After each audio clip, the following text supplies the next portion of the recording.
Now, look what just dropped last week.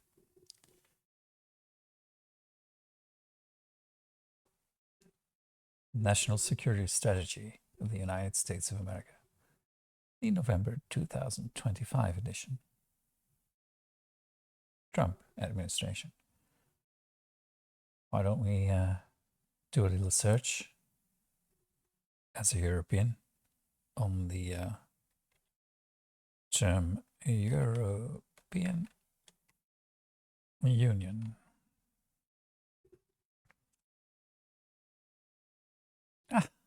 We're mentioned once. Let's see what they have to say. Economic decline is eclipsed by the real of civilization erasure. Is this Game of Thrones or? Okay, the larger issues facing Europe, including activities of the European Union and other transnational bodies that undermine political liberty and sovereignty. Hold on. We now that's a bold statement, and perhaps we need to do a little comparison. In good old ChatGPT, if you ask in which union do member states have the most sovereignty, in the EU or in the United States? Short answer. EU member states retain far more sovereignty than US states. Oh dear. Yeah, clear comparison. The EU is not a state. It's a supranational organization created by treaties. All powers of the EU come from voluntary delegation by member states. Sovereignty ultimately remains with each member state. In principle, members can leave, as our good old friends of the UK did. In contrast, the United States is a federal state, not a union of fully sovereign countries, so they're no longer sovereign countries. Texas, sorry, not a sovereign country. States do not possess full sovereignty. The US Constitution explicitly limits their powers. States cannot secede, you cannot even leave. And federal law is supreme over state law in areas granted to the national government. Powers retained, well, EU member states, they retain virtually everything. Foreign policy with some shared elements. Defense, NATO is indeed separate. The European Union has no army.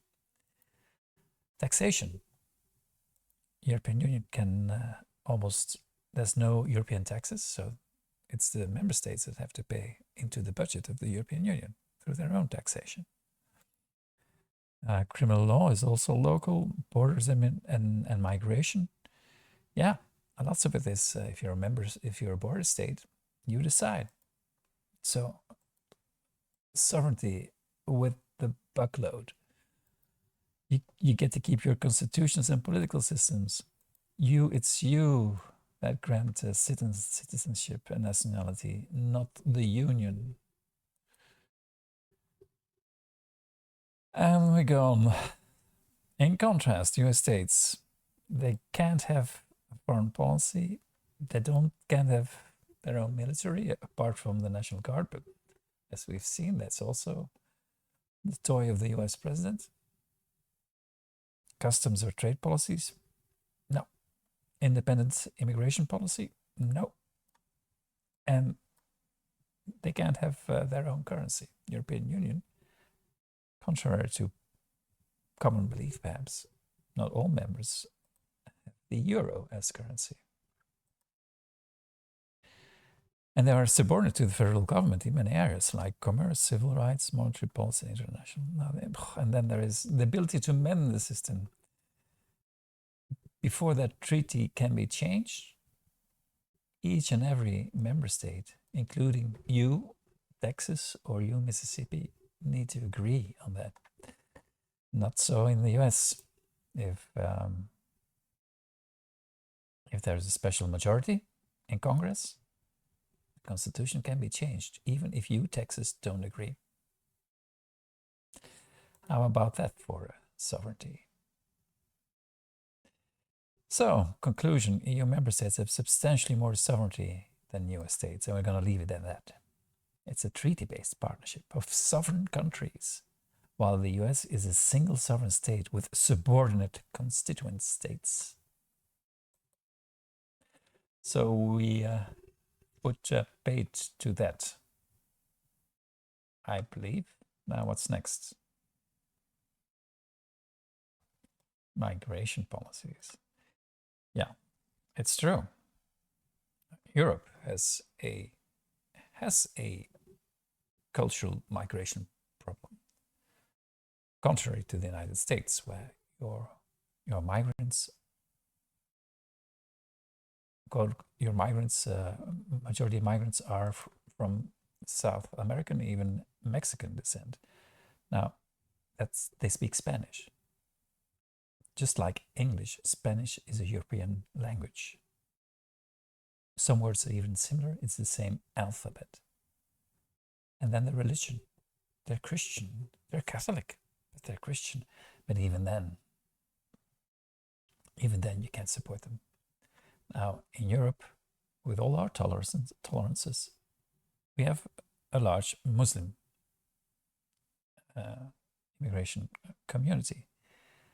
And that's as to language, as to culture, and especially also as to religion. That's a clash of a multiple order larger than what you call your immigration problem in the United States. But anyway, your guy, what's it called? Putin, the Russian guy. You know what he did? The guy that is your champion against the fight, against the threat to European, Western, Christian, Judeo-Christian civilization. You're a big champion. You know what he did? And this is from the website of the Heritage Foundation. The guys who wrote your project 2025. Now they have an interesting article. It dates from 22, just after the full-scale invasion of Russia, of Ukraine by Russia. They say Putin's indiscriminate attacks on civilians stampede refugees into Jordan, Lebanon, Turkey, and Europe. The title is Putin's weaponization of refugees in Ukraine, just as he did in Syria. So they already described that Putin here. So his attacks on Syrians triggered that exodus to the European Union. Over 6.8 million Syrian refugees, and indeed they came. So this article says it was deliberate. Putin caused it deliberately. He bombed the hell out of them so they would flee, and he knew that the only way they would go was up to the north, by Turkey and into Europe. And there's this other true fact that he even put them on planes from Syria, Damascus, straight to Moscow. Refugees, Syrian refugees. And then he drove them to the border with Poland or Lithuania or Estonia and the other countries that border, European Union countries that border Russia. He drove them up to that border, even gave them bikes to get there, just to make them enter and destabilize Europe. That's your guy. That's your anti-immigration guy. Talking to you, Marine Le Pen and AFD and the likes of you, that's your guy. So then don't give us that crap about migration policies that are transforming the continent and creating strifes. And oh my God, it goes on. Suppression of free speech and political opposition. Have you any idea what is happening in the United States right now? Under Trump, under Miller, and under Vaughan, the guy of Heritage Foundation. They want to turn you into a not only an autocracy, but a theocracy, like Iran, very much like Iran. And journalists are already banned from the White House. Can you imagine that Ursula von der Leyen would ban journalists from the press room, from the Euro Commission? Can you imagine? Or if she did, can you imagine what Trump would say? But she never did. Nothing like that ever happened. So don't lecture us Europeans on free speech and suppression of political opposition. The only thing that holds true is perhaps creating birth rates. But I guess that's a phenomenon that's widespread in the Western world. The loss of national identities and self-confidence. The European Union bends over backwards to protect any form of local culture, language. They're all recognized. And still. So this is another piece of, which we should call in the meantime White House propaganda. It's written. It seems to be written by Putin. Perhaps it's a translation into English through a translation bot of a Kremlin document in this part on Europe. Perhaps not the other thing, but this part on Europe. And the lack of self-confidence. But why the hell is it your problem that Europe has a lack of self-confidence? Why is that?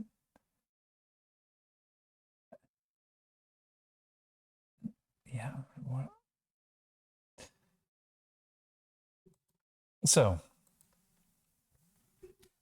I hope this thing gets buried pretty soon. If not with this administration, it certainly will be buried with the next one.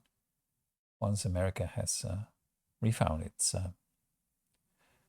sense for being the champion of democracy whenever it's a threat in the world.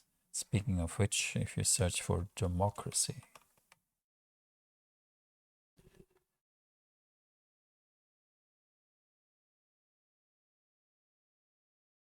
three times. They talk about democracy because it's allegedly being suppressed in Europe. That's the first time they talk about democracy. And the second time is should continue to stand up for genuine democracy. What do they mean with we're still in chapter on Europe. So genuine democracy again, a jab at these alleged problems with European democracy. Okay, that's the second time democracy was used. 2 times already to have a go at Europe. The bedrock of democracy, by the way.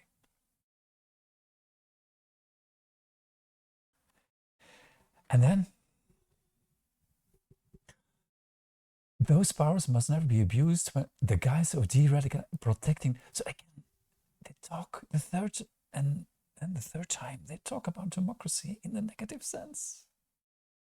First 2 times is a kind of slur towards Europe, and now again it's used as an excuse protecting our democracy. It's in air quotes.